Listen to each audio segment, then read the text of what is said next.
el secretario general de la OEA, bajo su iniciativa, ha anunciado una sesión extraordinaria del Consejo Permanente, cuyo objetivo sería considerar la situación en Nicaragua. Pero sabemos que ha tenido por el pasado Luis Almagro un posicionamiento bastante claro a favor de la oposición, tanto en Nicaragua como en el caso de Venezuela. En el caso de esta próxima sesión y el posible voto de la Carta Democrática, que es lo que tienen como planteado como objetivo, ¿qué implicaciones tendría esta medida? Bien, por un lado, el secretario general de la OEA, Almagro, está solicitando convocar a lo inmediato y urgencia a sesión del Consejo Permanente para precisamente, según su intención y sus declaraciones y sus manifestaciones, iniciar el proceso de aplicar el artículo 20 de la Carta Democrática Interamericana de la OEA. Nosotros hemos insistido y reiteramos que Almagro está tomando una medida que es ilegítima, ilegal, que es improcedente, que la Carta no lo faculta a él para realmente delegar o sustituir, sesgar, desplazar lo que es la soberanía de los estados y asumirla el secretario general. Y además que el espíritu de la Carta realmente, cuando fue redactada, era precisamente ponerle freno a los golpes de Estado militares que ocurrían en las décadas pasadas en América Latina y restituir o abrir el cauce de los procesos democráticos y fortalecer los gobiernos constitucionales e institucionales en esa época. Era época en donde Estados Unidos aplicaba la doctrina de seguridad nacional, los ejércitos actuaban como ejércitos de ocupación y cumplían una...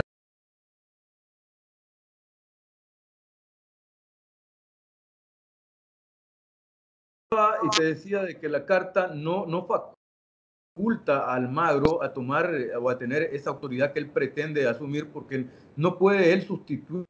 el ejercicio de los estados en cuanto a su independencia, autodeterminación y el ejercicio de la soberanía. Almagro está pretendiendo hacer una actividad retrógrada al revés de lo que realmente indica la Carta Democrática, y es fortalecer a los estados, a los gobiernos democráticos en América Latina y el Caribe, cuando ha realizado un golpe de Estado consumado que ha puesto, digamos, ¿no? Y roto, valga, el orden constitucional y el orden democrático en un país. En Nicaragua lo que ha ocurrido es un intento de golpe de Estado y de ruptura del orden constitucional contra el gobierno legítimo y democrático del presidente Ortega, por lo que el papel que Almagro en todo caso pudiera estar realizando es contribuyendo, si se lo pidiera a Nicaragua, que es otro elemento también importante que Almagro está ignorando, que es el consentimiento previo del Estado afectado. Nicaragua no ha solicitado intervención de la OEA en los asuntos internos de nuestro país. Entonces Almagro no tiene razón, no tiene fundamento jurídico, ni tiene justificación para pretender hacer lo que está haciendo, convocar a reunión para iniciar el proceso de aplicación del artículo 20 de la Carta Democrática.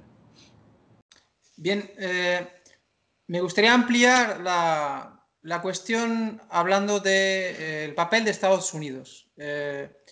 Hemos visto el Senado finalmente aprobar la ley NICA Act, llamada NICA Act, firmada por el presidente Trump. También ha habido un decreto que declara a Nicaragua como una amenaza excepcional a la seguridad de Estados Unidos, al igual que ya había sucedido en el caso de Venezuela.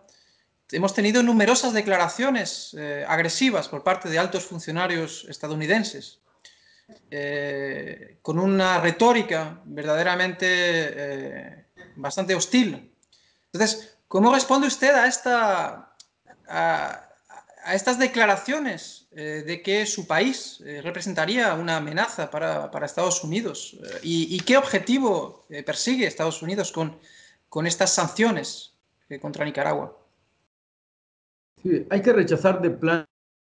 esas acusaciones que hace Estados Unidos, en el desarrollo de esa política injerencista, intervencionista histórica, que no es novedosa, continúan aplicando la doctrina Monroe en América Latina y el Caribe,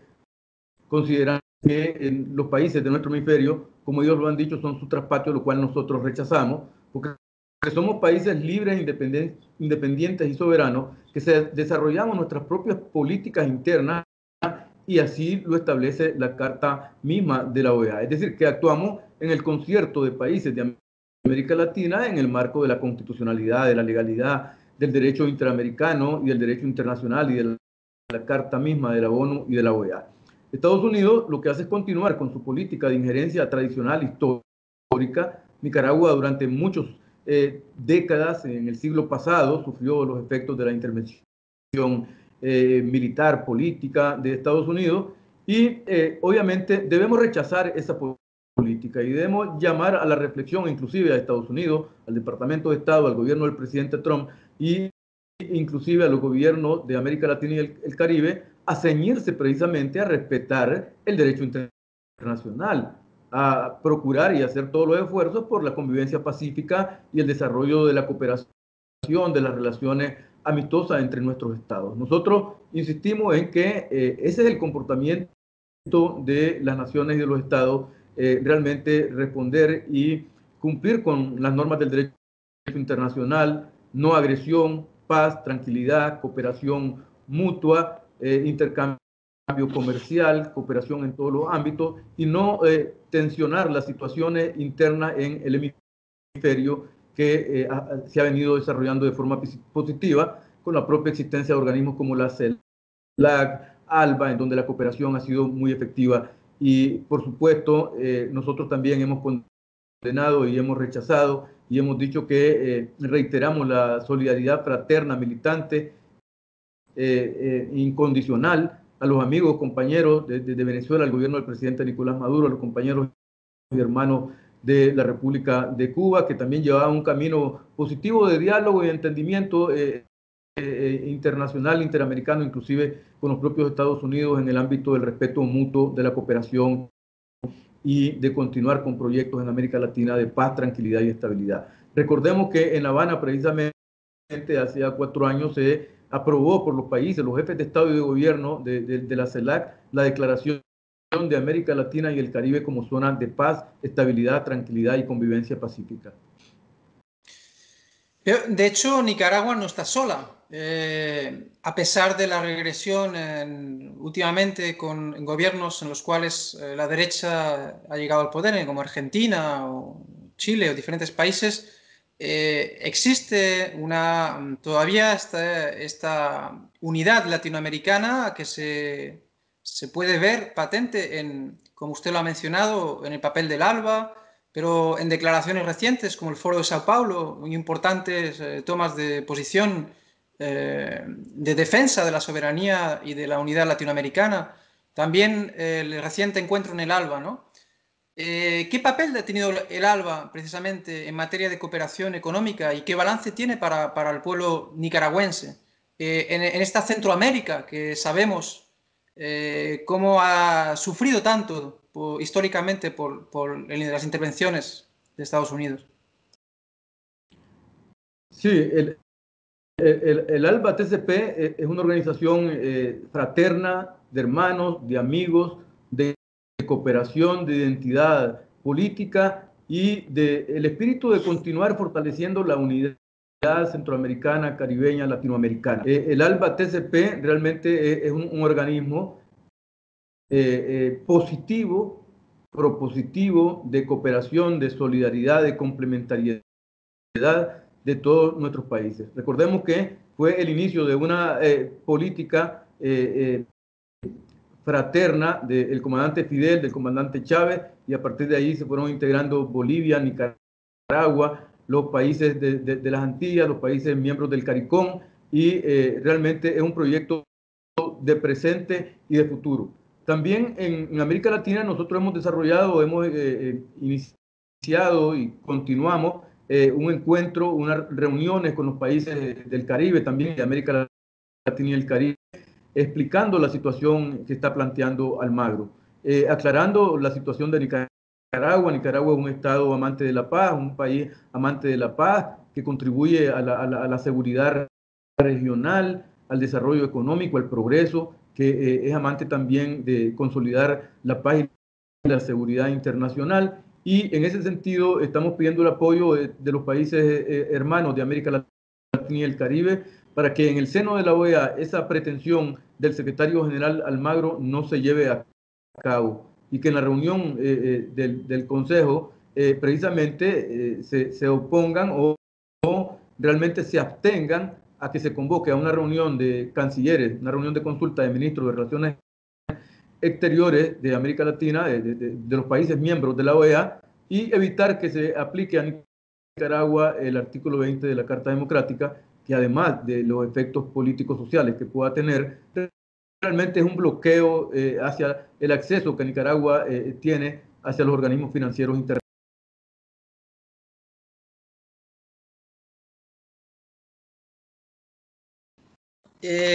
Afortunadamente, la situación en Nicaragua se ha calmado respecto a la crisis que hubo el año pasado entre abril y agosto.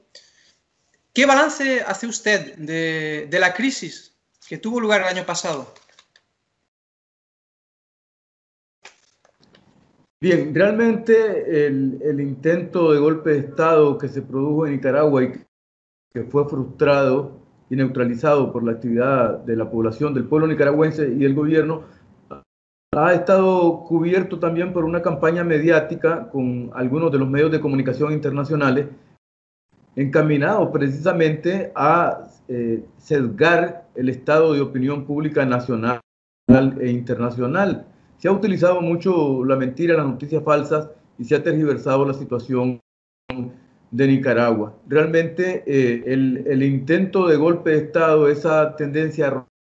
romper el orden constitucional de Nicaragua y el Estado de Derecho y querer cambiar el gobierno legítimo del presidente Ortega, ha sido precisamente neutralizado. Sin embargo, tanto algunos organismos de derecho internacional como algunos medios de comunicación también han enderezado sus esfuerzos a crear un estado de opinión tergiversado y no favorable al gobierno de Nicaragua.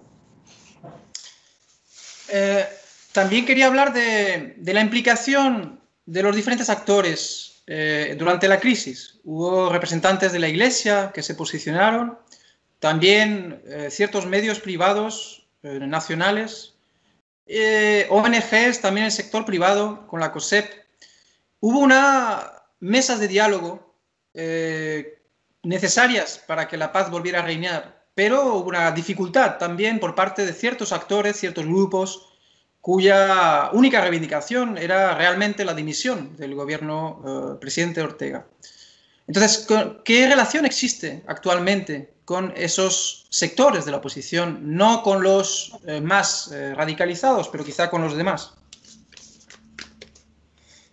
Sí, como usted sabe, realmente el presidente Ortega, en esa situación que se planteó en Nicaragua a partir de abril, convocó e invitó a un diálogo en el cual invitó a la conferencia episcopal a que actuara como mediador y testigo. Ese diálogo no fructificó por la participación precisamente de algunos miembros de la conferencia episcopal que tomaron posición favorable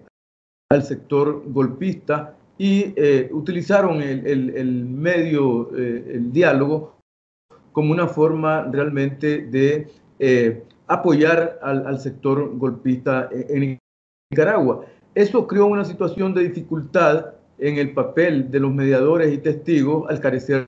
de objetividad, imparcialidad y buena fe y poder realmente conducir un diálogo como mediadores. Eso se desnaturalizó. Además, se utilizó también medios de comunicación, el canal de televisión de la Iglesia, lo cual le quitó bastante seriedad y responsabilidad a ese diálogo, convirtiéndolo realmente en una especie de plataforma de propaganda de comunicación hacia intereses específicos. El gobierno nuestro planteó la situación que en esas condiciones era difícil continuar con el diálogo y el diálogo quedó en cierta medida congelado. ese diálogo, como ha sido evidente, no participaron los partidos políticos de Nicaragua, sino que participaron sectores de ONG, algunas ONG, algunos representantes del sector privado y algunos sectores estudiantiles. Realmente ese diálogo no habían partidos políticos, no participaron partidos políticos, sino personalidades representativas de la oposición y el sector golpista de Nicaragua, que lo que tenían como objetivo, y así lo expresaron claramente, era no establecer una mesa de diálogo para conversar y dialogar, sino que ellos dijeron que eso era una mesa diseñada para la entrega del poder por parte del gobierno del presidente Ortega. Es decir, habían diseñado un golpe de Estado y también integraron la mesa de conversación para materializar un cambio de gobierno por la vía de hecho, violentando la Constitución Política de Nicaragua y las leyes, y cambiar el gobierno legítimo del presidente Ortega, que fue electo con arriba del 70% de votos favorables a su candidatura en su momento. Y hoy en día no tienen lugar esas concentraciones por parte de la oposición, o continúa habiendo ese tipo de movilización. ¿Cómo? Nicaragua hoy está en tranquilidad, en paz, en las actividades normales de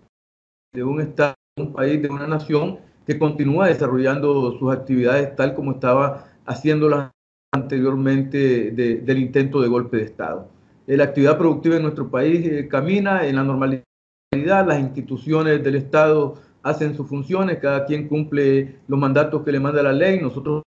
tenemos división de poder, el poder ejecutivo, el legislativo, el judicial, el electoral, que conforme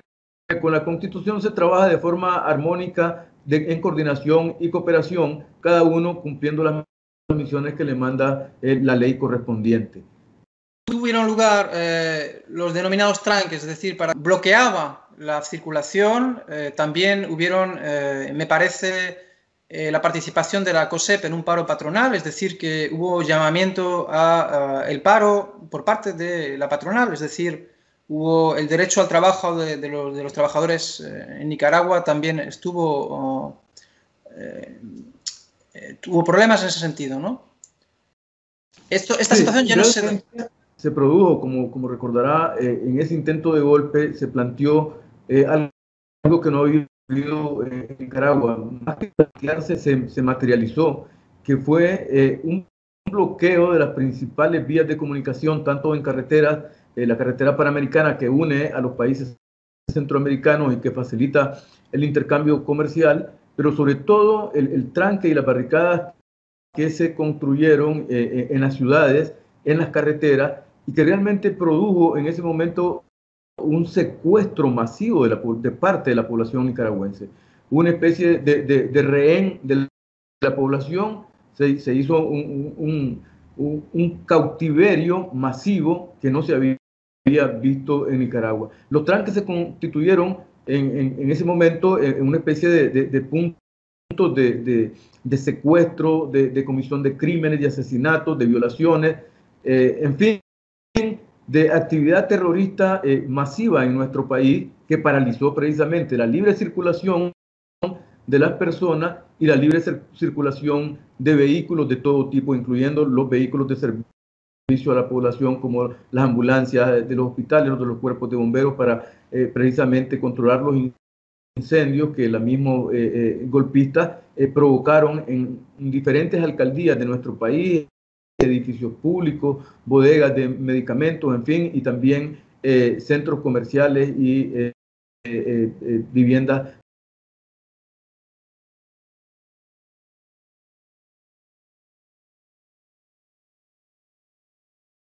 Usted manifestó en las diferentes sesiones de la OEA, en las que usted libró una intensa actividad diplomática. Usted denunció pues que habían ciertas organizaciones que habían tenido informes subjetivos, con prejuicios y parcializados. Y toda esa dinámica es que se produjo precisamente esa actividad ilegal, violenta, realmente golpista, es que se produjo una cantidad de muertes lamentables para nuestro país, en los cuales se contabilizó 22 policías, más de 400 policías heridos, y nosotros oficialmente, Nicaragua dejó claro que se habían contabilizado 198 personas fallecidas en todo este intento golpista, y no la cantidad muchas veces duplicada que informaron los organismos de derechos humanos, porque realmente confundieron los fallecidos por causas naturales, por accidentes de tránsito, por otro tipo de fenómenos, con los fallecidos en esa situación. Usted dice que estas conclusiones son parcializadas. En el caso de la Comisión por la Verdad, Justicia y la Paz, curiosamente, hay también otras conclusiones, otros contenidos que han sido menos difundidos, han sido ignorados por mayor parte de los medios internacionales. Y yo quería citar un pequeño fragmento por esa razón. Dice: nos preocupa la existencia de grupos violentos y radicales que actúan al margen de la ley y contrario al espíritu de justicia, paz y democracia del diálogo nacional. Esta Comisión por la Verdad, la Justicia y la Paz tenía el noble objetivo de restablecer la verdad para que las familias nicaragüenses pudieran hacer el duelo de este periodo dramático para muchas personas, ¿no? Es una iniciativa de la Asamblea Nacional. ¿Qué destacaría, digamos, de estos meses y de ese trabajo en particular de esta comisión? Sí, realmente la Asamblea Nacional aprobó la ley para crear la Comisión de la Verdad, Justicia en Nicaragua, y ha tenido un trabajo y una actividad permanente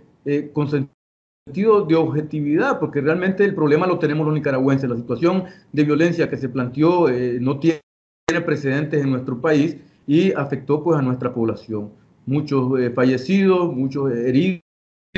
el dolor de nuestra población y de pronto la reacción natural de un pueblo como el de Nicaragua, que defiende con mucho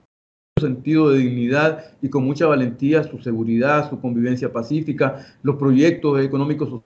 sociales que se desarrollan, que son de beneficio para la población y que han sido apropiados por la población. Por eso es que el presidente Ortega es electo con una votación arriba del 70%, porque realmente lo que estábamos haciendo es superando las políticas del neoliberalismo en los periodos anteriores para desarrollar políticas económicos sociales de beneficio de la grande mayoría, políticas incluyentes, inclusive políticas de diálogo, consensos, alianzas con la empresa privada, en fin, políticas realmente de beneficio social sin exclusiones. Pero todo eso realmente vino a esa conspiración combinada entre factores internos, internacionales y financiamiento, tenía como objetivo realmente cambiar el gobierno por la vía de hecho, rompiendo el orden constitucional. Y con ello, destruir precisamente el progreso de Nicaragua y todos los programas que han venido avanzando. Dichosamente, se neutralizó ese golpe y la actividad normal continúa